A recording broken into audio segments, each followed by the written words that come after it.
We don't hate you. We don't care enough about you to hate you. We just see that you're a fool. You make a fool out of yourself virtually every day. That's why we talk about you. We're laughing at you. We're making a mockery of you. You're making a mockery of yourself. It's not hatred. You really should learn to distinguish between those two different emotions because you're receiving one in droves, and it's not hatred. You can act, like you're Beyonce all you want. You're not.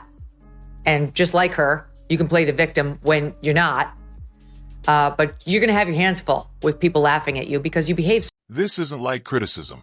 It's a full public breakdown unfolding in real time. Jasmine Crockett, once hyped as the Democrats' next rising star, watches her polished image crack under the weight of reality.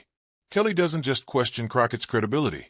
She dismantles it piece by piece, exposing a persona built more on optics than substance. What looked like a rapid climb to the top turns into a sudden, brutal crash. Crockett is left standing in the wreckage, while Kelly walks away without a glance back. About enough of her. She wants to be like a member of the squad. She thinks of herself like an AOC. She talks like, she's from the hood. Meanwhile, she grew up in a nice family. She didn't talk like this 3 years ago. 3 years ago, she sounded like you and I sound in this conversation. Like, I'm really excited to be going to Congress. I can't wait to get started on my new job. And now she's like, we need to. Kelly zeroes in on Crockett's biggest weakness, mistaking volume for power. The louder Crockett gets, the more she seems to believe she's winning. But noise isn't proof, and outrage isn't evidence. Megyn Kelly slices straight through the performance, exposing how little substance sits beneath the shouting, the gestures, and the theatrical energy. It's like watching someone pound the table while the actual point slips right past them. Crockett mistakes her own echo for authority, and Kelly shatters that illusion with calm, relentless precision. She claims to be, from her people. She puts on this image that she understands the Black American struggle. But let's face it, the girl went to private school. She went on to, I don't know what college and law school. She went to it's like, she's a complete fake. Yeah. She's as fake as her eyelashes. She's as fake as her hair. She's as fake as her fingernails. And she is such a massive. What makes Kelly's takedown so effective is how clearly she exposes the truth behind Crockett's rise. It wasn't built on skill or substance, but on a political system desperate for a flashy face. Crockett didn't fight her way into the spotlight. She was placed there because she looked the part. She became useful as a loud enforcer, a reliable mouthpiece for party leadership, and little else. Even now, she hasn't shown much beyond reacting on cue whenever it's time to attack. Megyn Kelly calmly pulls the mask away, revealing a politician propped up by optics and image, not real ability. Please calm down. Don't tell me to calm down. Calm down. Because y'all talk noise and then you're out of control. He said, Jasmine, what you have to realize is that if you are really going to make change, it's not going to be in the Texas House. He said, you did a great job playing defense, but you have a chance to play offense. Someone on this committee then starts talking about somebody's bleach blonde, bad-built butch body. Meanwhile, you pointed out, like, her high school looks like. Kelly doesn't just trade blows. She flips the entire narrative.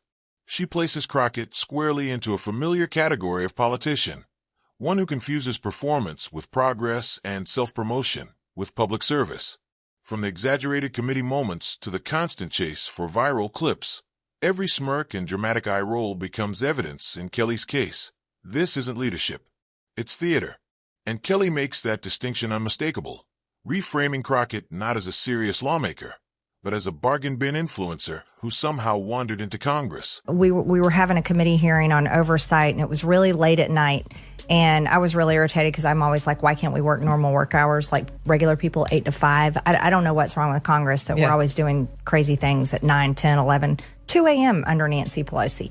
So we're on the oversight committee, and she is running off her mouth, and I shot at her about her massively huge fake eyelashes. Yeah, this made news. Yeah, and I was like, well, I said something along the lines of like, well, you can't read it. The hardest blow lands when Kelly turns to Crockett's so-called achievements. Strip away the hype, and the record looks uncomfortably thin. Crockett has perfected the art of inserting herself into every controversy. But when it comes to writing serious legislation or delivering measurable results, the list nearly disappears. Kelly hammers this gap repeatedly, exposing the distance between Crockett's nonstop self-promotion and her actual output. It becomes a blunt reminder that Crockett's strongest skill isn't leadership, it's staying visible. You're going to have your hands full with people laughing at you because you behave so foolishly. And the fact that you're a diva bitch behind the scenes, so much worse. You're not even beloved by your staff. Like, you alienate everyone. The people who know you best don't like you. The people who are just glancing at what you're putting out there publicly don't like you. So who likes? Megyn Kelly exposes how Crockett hides behind identity politics when real questions arise. Instead of answering, she reframes criticism as a personal attack. Kelly cuts through that tactic easily, showing how little substance is underneath. Crockett confuses volume with authority and viral moments with leadership. The noise may work online, but it collapses under scrutiny. And Kelly makes that clear, calmly and decisively. Campaign. These are the people who run around harassing every business to make sure that they're being pro-LGBTQ and pro-DEI and not doing anything that a human rights campaign finds offensive in any way, shape, or form, unless if you are in a wheelchair and are the governor of Texas, in which case it is fine for Jasmine Crockett to do this to you. Watch. Because we in these hot-ass Texas streets, honey. Y'all know we got Governor Hot Wheels down there. Come on. Megyn Kelly exposes Crockett's double standards, attacking privilege while benefiting from it, demanding fairness while mocking critics. Kelly's calm dismantles Crockett's chaos, showing insecurity behind the outbursts. The chase for viral moments replaces real governing, and image replaces substance. Attention isn't power, and Kelly makes that unmistakably clear. Has some more on Ms. Crockett. He's Benny Johnson. He's host of The Benny Show, and he has an exclusive report now on Crockett's alleged background. See, he traveled to where Crockett claims she is from a tough area of South Dallas. You know, you hear her speak. She tries to talk street like, okay. Compared to where she's actually from, it's quite a different picture. Where she's actually from is a beautiful, well-manicured area for... Kelly exposes Crockett's outrage politics as empty and short-lived. Viral anger brings attention, not credibility. Instead of debating ideas, Crockett attacks people, fueling division to stay relevant. What's sold as passion looks like immaturity. Bravery turns into recklessness, and defiance reveals insecurity. Kelly doesn't just criticize. She flips Crockett's strengths into weaknesses and ends the narrative. Hot about him is that he is a hot-ass mess, honey. I got to check my woke rule book, Walter, but I'm not sure I don't think that's allowed. I do not think you refer to the guy who's in a wheelchair as the governor of your state as Governor Hot Wheels. Some of her defenders online are like, we all call him that down here. And as far as I can tell, it's only nasty leftists who do. Not sure that gives you a pass. What makes Megyn Kelly's takedown so effective is how effortless it looks. Crockett brings noise and fury, while Kelly stays calm, focused, and precise. The louder Crockett gets, the clearer the contrast becomes. Kelly's analysis cuts deeper, lands harder, and leaves no doubt about who controls the moment. By the end, there's nowhere left to hide behind charm or excuses. Kelly strips away the image, revealing a politician built more on personality than substance. Crockett aimed to shine as a rising star, but after this, she looks more like a shooting star, bright for a moment, then fading fast. Instead of someone who dumbs themselves down or lies about where they come from to try to be more hood. Yes, that's what she's doing all the time. And she didn't talk like this before either, where she's like, y'all, I know, my homie, and I'm like, okay, that didn't exist. We ran tape from her. Before she ran for office, she sounded like a normal person. But now she's gone full street with the super long nails too, and like the lips and the gloss and like the eyelashes.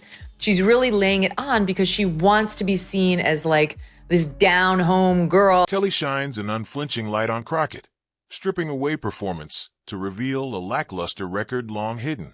Once the illusion cracks, it rarely heals. Doubt replaces excitement, and fatigue replaces hype. Kelly didn't just challenge Crockett. She confirmed what many already suspected. The bold newcomer once seen as a disruptor now appears ordinary, stripped of mystique. In Washington, where perception drives power, that kind of exposure is devastating. Even like, there's no reaching across the aisle to that. No, Yeah, like not at that's all. Well, she's not a real person. So some interesting things that I've always observed about her. is how she treats her staff. She treats her staff like they are just beneath her. I read that in the New York Post. Can you confirm? Yes. Wow. So she always has, one of her young male staffers has to carry her big, heavy handbag for her. She just hands it off. It's like The lesson hits hard and won't be ignored. Without real substance, rising stars burn out faster than they climb. Crockett's critics gain momentum, allies whisper uneasily, and voters watch her every move. In Washington, reputation drives power. Quiet hallway talk shapes careers long after headlines fade. Kelly's takedown won't just be remembered publicly.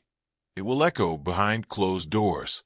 Every misstep Crockett makes will now be measured against it, reinforcing the perception that she's unprepared, unserious, and unable to live up to the hype. Doors close, alliances fade, and opportunities vanish. Crockett now stands where ambition collides head-on with reality, and Kelly made sure no one can ignore it. That we work for the American people, and what we not gonna do is stand around while they pull this that they trying to pull right now. Like, what? What do you, we have videotape. Why are you talking like that? No one believes this bullshit. And now she's graduated to acting like a thug. So congratulations, your term in the U.S. Congress is